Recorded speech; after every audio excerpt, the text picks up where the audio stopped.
नमस्कार आप सभी का, कैसे हैं आप सब। मैं अभिषेक पांडे, इलाहाबाद यूनिवर्सिटी लाइव से। ये वीडियो खासकर बीकॉम सेकेंड ईयर के बच्चों के लिए जिनका एग्जाम चल रहा है, जिसमें 3-4 गेस्ट पेपर आप लोगों का यूट्यूब चैनल पे हमने अपलोड किया है। और ये आपका 5वां पेपर है, बिजनेस इन्वायरमेंट। ठीक है ना, थ्योरेटिकल सब्जेक्ट है। और इसमें जो है थ्योरी के इंपॉर्टेंट टॉपिक्स हम आप तक बताने जा रहे हैं। और वीडियो शुरू करने से पहले एक छोटी सी अपील है आप लोगों से कि आप अगला एक ही पेपर और पढ़ना है, गेस्ट पेपर।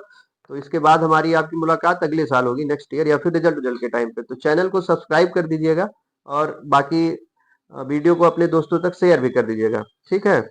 अब इसमें पहला इंपॉर्टेंट टॉपिक है आपका यूनिट 1 में, इंट्रोडक्शन टू बिजनेस एनवायरनमेंट। ये आपका यूनिट 1 है। बिजनेस एनवायरनमेंट का ये पेपर हम इंपॉर्टेंट बताने जा रहे हैं। ठीक है। इसमें आपका इंपॉर्टेंट है माइक्रो इन्वायरमेंट, इसकी मीनिंग और कंपोनेंट्स। ठीक, ये आपका पहले यूनिट से इंपॉर्टेंट है। कॉन्सेप्ट आप लोगों का क्लियर होगा ही। इसके बाद है आपका यूनिट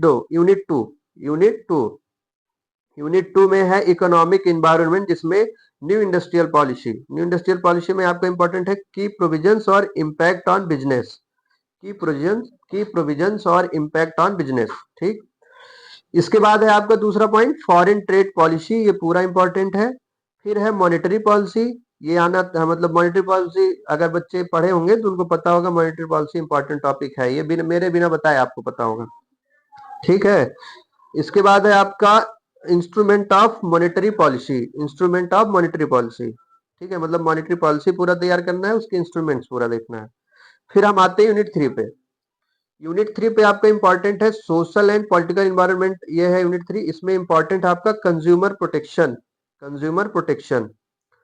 और कंज्यूमर प्रोटेक्शन एक्ट 2019, मतलब 2019। ठीक है ना, कंज्यूमर प्रोटेक्शन एक्ट 2019, इसके की प्रोविजंस देख लेना। उसके बाद है कॉर्पोरेट सोशल रिस्पॉन्सिबिलिटी। ठीक है ना, कॉर्पोरेट सोशल रिस्पॉन्सिबिलिटी, ये भी इंपॉर्टेंट है, इसकी मीनिंग वगैरह पूरा तैयार कर लेना। फिर हम आते हैं यूनिट 4 पे।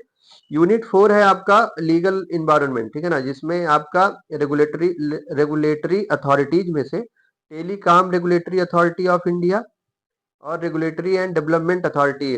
ठीक है ना, ये दो चीज बहुत ज्यादा इंपॉर्टेंट है, इसको ध्यान दीजिएगा। इसके बाद है आपका security exchange board of India, से भी बहुत अच्छे से तैयार कर लेना इसको, ये भी इंपॉर्टेंट है। फिर हम आते हैं यूनिट 5 पे। यूनिट 5 है इंटरनेशनल बिजनेस इन्वायरमेंट। इसमें आपको ध्यान देना है टाइप्स ऑफ फॉरेन कोलैबोरेशन। ठीक है ना, और फॉरेन डायरेक्ट इन्वेस्टमेंट। बाकी WTO आप लोग तैयार कर लेंगे ही। वर्ल्ड ट्रेड ऑर्गेनाइजेशन थोड़ा देख लेना, वर्ल्ड ट्रेड ऑर्गेनाइजेशन से सवाल आ सकता है। और फॉरेन डायरेक्ट इन्वेस्टमेंट भी। ठीक। फिर है आपका यूनिट 6 में आपको देखना है इन्वायरमेंट प्रोटेक्शन एक्ट 1986। इसको अच्छे से तैयार करके जाना है, इन्वायरमेंट प्रोटेक्शन एक्ट 1986। फिर आपका यूनिट 7 है टेक्नोलॉजिकल इन्वायरमेंट। इसमें आपको देखना है इम्पैक्ट ऑफ इमर्जिंग टेक्नोलॉजीज। ठीक है ना, जैसे AI हो गया, बिग डाटा, ब्लॉकचेन, ये सब ध्यान देके जाना है।